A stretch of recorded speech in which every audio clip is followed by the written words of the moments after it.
اور پھر آپ کو سب کو پتا ہے کہ دنیا میں جو بندہ آتا ہے اس نے واپس بھی جانا ہے. جو جسم جوان ہوتا ہے پھر اس کے بعد وہ بوڑھا بھی ہوتا ہے, وہ لاچار بھی ہوتا ہے. یہ آج کا کام نہیں ہے, یہ اللہ کے نبیوں پیغمبروں ولیوں سے بھی سارا کچھ ہوا ہے. سب کو واپس جانا پڑا. آپ کے ساتھ کیسا تعلق تھا اور آخری بات آپ کی ان کے ساتھ؟ میرا جو ان کے ساتھ تعلق تھا وہ میری ماں کا بیٹا بنا ہوا تھا. فیصلہ آباد جب جاتا تھا کسی ہوٹل میں نہیں رہتا تھا, میرے گھر پہ رہتا تھا.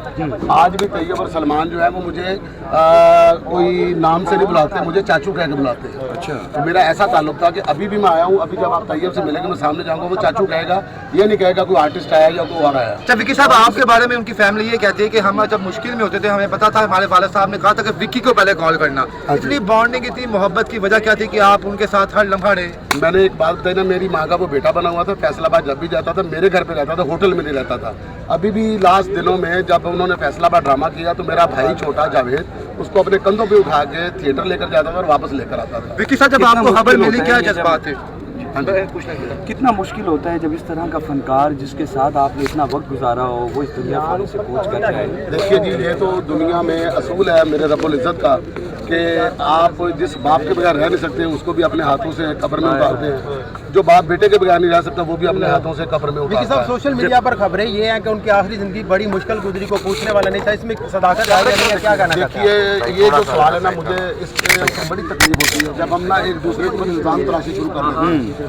تھیٹر کے لوگ جتنے بھی گئے ہیں سب کے بارے میں یہی بات ہوتی ہے, اس کو بھی پوچھنے والا نہیں تھا. تو یہ سوال مجھے نہیں سمجھ آتی کہ جب ایک بندہ دنیا سے چلا جاتا ہے باقیوں کو کیوں شرمندہ کرتا ہے. اچھا وکی صاحب, یہ بتائیں ان کی کامیابی کی وجہ کیا تھی کہ انہوں نے بڑے بڑے کامیڈین کو ٹف ٹائم دیا؟ مانگلا خان صاحب ہو گئے, ببو صاحب ہو گئے, شوکی خان صاحب ہو گئے. کیا سینس آف ہیومر اتنا فاسٹ تھا کہ وہ کوئی بندہ جو ہے ان کو وہ سامنے وہ میں نے پہلے عرض کی کہ اللہ تعالیٰ نے ایک مکمل پیکج بنا کے بھیجا تھا. جاوید پڈو چھوٹے ایک آدمی, بہت بڑا انسان اور بہت بڑا فنکار تھا. میری پہلی ملاقات جو تھی ان کے ساتھ پہاڑی پہ تھی. جب میں پہلی دفعہ لاہور ڈرامہ کرنے کے لیے ابھی نہیں آیا تھا تو میرا میٹرک کا تھا, اپنا بورڈ ٹو بورڈ میں نے اس کی کروانی تھی اپنے دوست کے ساتھ. تو مائیگریشن کروانی تھی تو جس کے لیے میں لاہور آیا تو میں نے ان کو پہاڑی پر نا سائیکل کو ایک لاک لگاتے دیکھا اپنا جنگلے کے ساتھ, اور یہ اوپر جا رہے تھے تو میں نے پیچھے سے آواز دی تو انہوں نے مجھے کہا کہ ٹائم نہیں ہے, ٹائم نہیں ہے.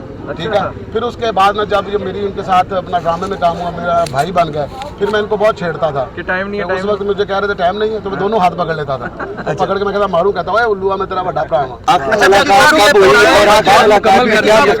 جو ہے وہ بڑا حقیر سمجھا جاتا ہے, لیکن وکی جاوید کوٹو صاحب نے اس کو اتنی شہرت دی کہ اب اس کو اس بری نگاہ سے نہیں دیکھا جاتا. پہلی بات یہ کہ حقیر کسی نے بھی نہیں سمجھا اس کو. کوڈو جو ہے دیکھتے ہیں کہ چھوٹے کا کوئی بندہ ہوتا ہے تو اس کو ویسے کوڈو بول دیتے ہیں. ایسے ہی زندگی میں کبھی اپنے آپ کو احساس کمتری لقب کس نے دیا تھا ان کو؟ بڑی شخصیت ہے, وہ کیا کہیں گے آپ؟ کوئی شک نہیں, روحانیت اور اللہ کے ساتھ دین کے ساتھ وہ جڑے ہوئے تھے اور انہوں نے اپنی جو زندگی گزاری ہے. میں نے پہلے بھی عرض کیا کہ میں نے کبھی گناہ ان کے منہ سے نہیں سنا. میں نے نہیں حج کیا تھا, میری والدہ نے کیا تھا اور ناصر چنوٹی نے کیا. ملاقات کب ہوئی تھی اور کیا گفتگو ہوئی؟ میری آخری ملاقات ان کے ساتھ جو ہوئی تھی وہ فیصلہ آباد میں ہوئی تھی. میرا ہی ڈرامہ انہوں نے کیا تھا. پھر اس کے بعد ایک انٹرویو تھا ہمارا GNN پہ, وہاں پر میرے پاس آئے تھے. وہ انٹرویو بھی آپ دیکھ لیجیے کہ انہوں نے میرے بارے میں کیا کیا بات کی. وکی صاحب ٹھاکر اور ناصر چنوٹی صاحب نظر نہیں آ رہے, آپ کا ان سے رابطہ ہوا ہے کیا؟ افتخار ٹھاکر جو ہے وہ ملک سے باہر ہے, وہ پاکستان میں ہے نہیں, وہ فلم کرنے کے لیے گئے ہوئے.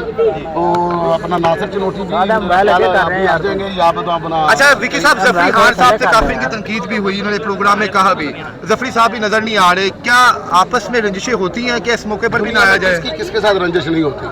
جب بندہ دنیا سے چلا جاتا ہے نا وہ رنجشیں ختم کر کے چلا جاتا ہے. صاحب آپ کے ساتھ تو بڑا گہرا رشتہ تھا, تو 15 سال سے وہ علیل تھے, بیماری کی وجہ سے سٹیج بھی نہیں کر سکتے تھے, بھوک پیاس اور فاقے بھی کاٹے. تو کیا گفتگو ہوئی قریبی فنکاروں کے حوالے سے؟ اس حوالے سے انہوں نے کبھی گلا شکوہ نہیں کیا, کبھی آپ سے بڑی امداد کا مطالبہ کبھی نہیں کیا. خودداری والی زندگی گزاری ہے تو ان کو اپنے رب پہ بڑا یقین تھا. نہ وہ کسی کے سامنے ہاتھ پھیلاتے تھے, نہ میں نے ان کو کبھی کسی سے مدد مانگتے سنا. کتنا مس کیا جائے کریں گے سر, آپ کتنا مس کریں گے جاوید صاحب کو؟ دیکھیے جب کوئی بندہ دنیا سے چلا جاتا ہے نا پھر اس کی کمی جو ہے نا نہ تو پوری ہو سکتی ہے نہ ہی کوئی واپس آ سکتا ہے.